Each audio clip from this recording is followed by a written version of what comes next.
당시 평양 감사는 민병석이라는 명성황후의 친척이었답니다. 그는 명성황후의 뒷배를 믿고 아나무인으로 행동했다지요. 결국 민병석은 이 사건 때문에 자리에서 쫓겨났답니다. 이 사건은 전체 진행 시간은 채 48시간이 안 됩니다. 근데 그 짧은 시간이지만 이 해프닝이 개신교 선교와 관련해서 중요한 결과로 연결됐습니다. 평양 주민들 눈에 그동안엔 하늘 높은 줄 모르고 날뛰던 평양 감사였는데 그보다 더 센 것이 개신교 선교사라는 것을 직접 눈으로 확인하게 된 것이죠. 이후 평양은 동양의 예루살렘으로 불릴 정도로 개신교가 부흥한 도시가 됐습니다.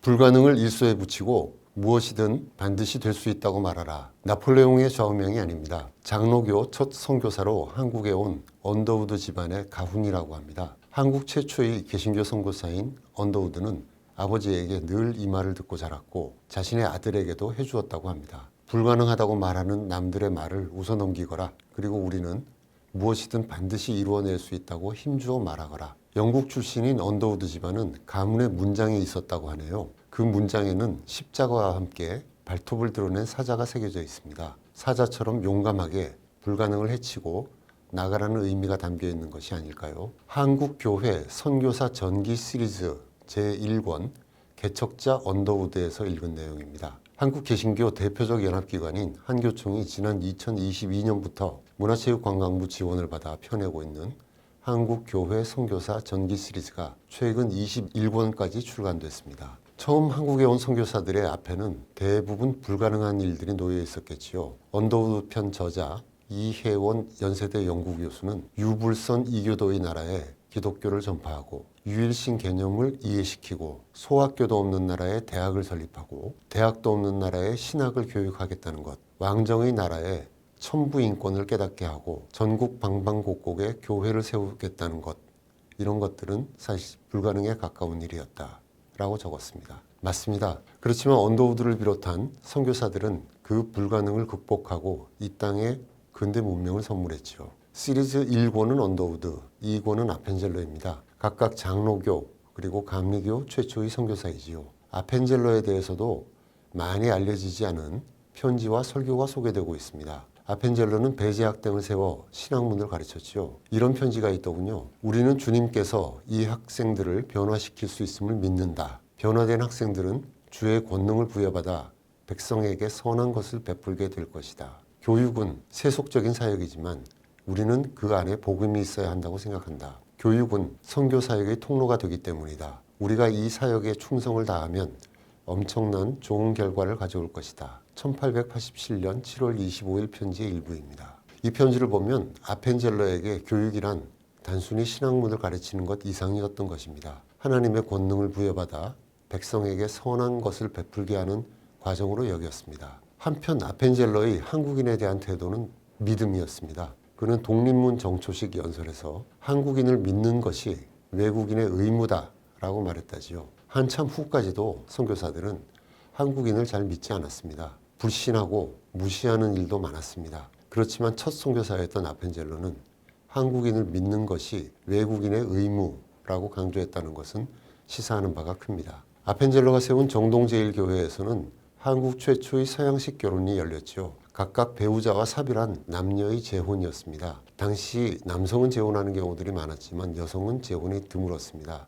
특히 양갓집 교수들은요. 근데 이 결혼식에서 아펜젤러는 주례를 섰고 결혼식을 마친 하객들은 케이크와 아이스크림을 먹고 차를 마시면서 피로연을 열었다고 합니다. 선교사들의 발걸음 하나하나가 모두 이 땅에 신문물을, 문명을 소개하는 것이었습니다. 아펜젤러 전기 뒷부분에는 부록으로 배제학당 역사박물관이 소장한 아펜젤러 사진첩 20여 장이 수록되어 있습니다. 아펜젤러가 직접 촬영한 사진도 많은데요. 그가 도착할 무렵에 제물포항 모습부터 다양한 풍속과 현재 정동제일교회 문화재 예배당으로 쓰이는 베델 예배당 완공 후 모습 등입니다. 청일전쟁 직후 폐허화된 평양거리 모습도 있고 김헬런, 김환란 여사지요. 어린이가 예배 맨 앞줄에 앉아있는 모습 사진도 있습니다. 언더우드와 아펜젤러가 일반인에게도 널리 알려진 것과 달리 3권부터는 일반인으로서는 잘 모를 수 있는 이름들이 등장합니다. 이들 역시 우리가 그 은혜를 기억해야 할 인물들입니다. 3권 윌리엄 레이놀즈는 성경 번역의 대가입니다. 책을 읽으면 그는 거의 어학 천재였다는 것을 알 수 있습니다. 고교와 대학원 시절 라틴어, 헬라어, 독일어, 프랑스어 등의 탁월한 성취를 보였고 3년 과정 신학교는 2년 만에 마칠 정도로 탁월했다고 합니다. 신학교 재학 시절 히브리어는 100점 만점을 받았고요. 원래 고전 문학 교수를 지망했을 정도였다고 합니다. 그는 한국어도 빨리 익혀서 6개월 만에 노방 전도에 나서고 한국어로 설교하고 일기와 메모에도 한글로 고유 명사를 적을 정도였답니다. 외국어를 6개월 배워서 연설하고 일기를 쓴다는 것이 얼마나 어려운 일인지 겪어본 사람들은 다 알 수 있습니다. 당시 한국어에 대해서는 사전 지식도 없었을 테니 대단한 일이 아닐 수 없습니다. 또한 현장 목회에도 능력을 발휘했습니다. 남장로교 선교사임에도 북장로교 선교사들이 설립한 서울의 승동교회, 연동교회 담임 목사를 연이어 맡았습니다.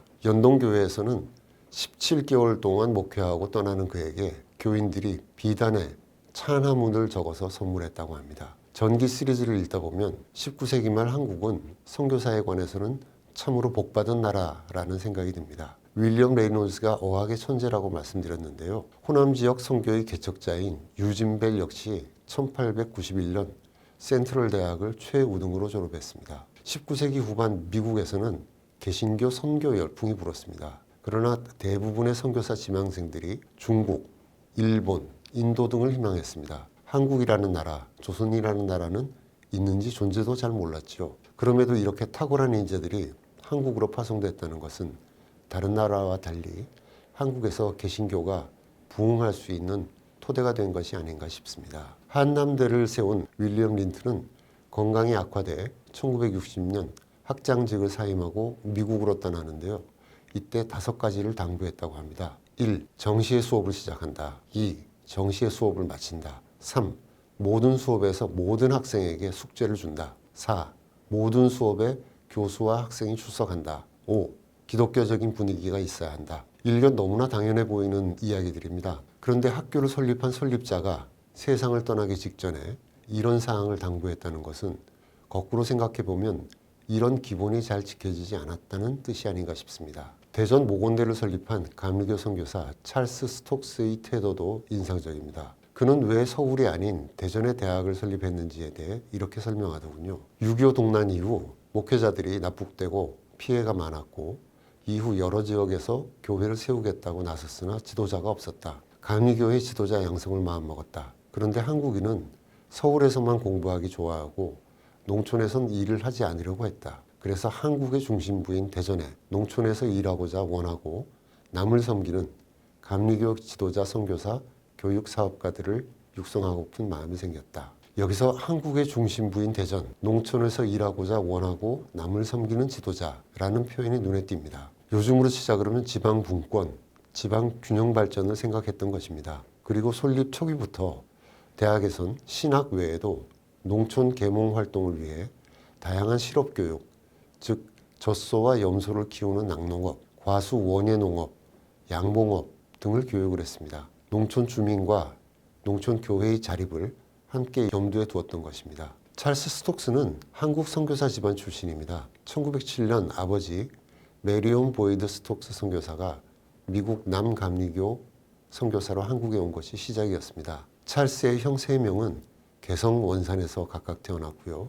찰스는 부모가 안식년으로 귀국함에 따라 미국 사우스캐롤라이나의 외가에서 태어났습니다. 이후 부모를 따라 한국에 와 서울 외국인 학교를 졸업하고 미국 에즈베리 대학을 나왔습니다. 한국 선교사로 오는 과정은 쉽지가 않았습니다. 1940년 7월 한국 선교사로 왔다가 10월에 불과 3개월 만이죠. 일본의 압박으로 미국으로 돌아갑니다. 2차 대전이 끝난 후인 1947년 다시 한국에 와 6.25 전쟁 와중에는 충북 음성에서 전쟁 고아를 돌보는 향애원을 설립하고 1953년부터 대전을 거점 삼아 전후 복구를 돕고 복음 사역을 시작한 분이지요. 한국 침례교 개척자인 말콤 펜윅은 한국 선교를 위해 넘어야 할 3가지의 언덕이 있다라고 했습니다. 그 3가지는 언어의 언덕, 관습의 언덕, 사람의 언덕이었습니다. 모든 선교사가 넘어야 했던 것은 이 3가지 언덕이 아닐까 싶습니다. 의사였던 클레멘트 오웬 선교사는 지금도 광주광역시에 오웬 기념각으로 남아있는 분입니다. 이 기념각이 1912년 완공됐으니 벌써 114년이나 되었습니다. 이 기념각은 지금도 주요 종교, 문화 행사를 개최할 수 있는 현역 문화공간입니다. 오회는 원래 목포에서 사역했는데 그의 진료소를 찾는 이들이 교인이 되어 교회가 급성장 부흥했다고 합니다. 이후 광주에 목회자가 필요하게 되자 오회는 목포를 떠나 광주로 옮겨서 의사 역할보다는 목사로 활동했습니다. 그러다가 급성폐렴으로 갑작스럽게 세상을 떠났습니다. 그런데 그의 사망은 한센인 시설인 여수애양원의 설립으로 이어졌습니다. 단순한 죽음이 아니라 또 다른 생명의 시작으로 이어졌습니다. 이런 사연입니다. 그가 급성폐렴에 걸렸다는 소식을 들은 또 다른 의사 선교사 포사이드가 급히 목포에서 광주로 오는 길에 한센병 여인을 한 명 만납니다. 포사이드는 그녀를 말에 태워서 광주로 데리고 와서 돌보았지요. 그렇지만 결국 2주 만에 그녀도 사망했습니다. 그냥 그렇게 끝낼 수도 있는 일이었습니다. 그렇지만 포사이드와 당시 선교사들은 아무도 거두지 않는 한센인들을 돌보기로 합니다. 광주 선교부에 병원과 구호소를 열자 그 소문을 들은 전국의 한센인들이 모여들었고 주민들과 마찰이 일어났습니다. 선교사들은 당시로서는 인적이 드물던 여수에 한센인 시설을 만들기로 합니다. 그것이 애양원의 시작입니다. 그리고 그 애양원은 먼 훗날 6.25 때 사랑의 원자탄으로 잘 알려진 6.25 순교자 손양원 목사로 이어집니다. 한국인 김창식 목사는 일반인들은 잘 모르는 분입니다. 이분은 서양 선교사들의 믿음직한 동반자였습니다. 일반적으로는 잘 알려지지 않은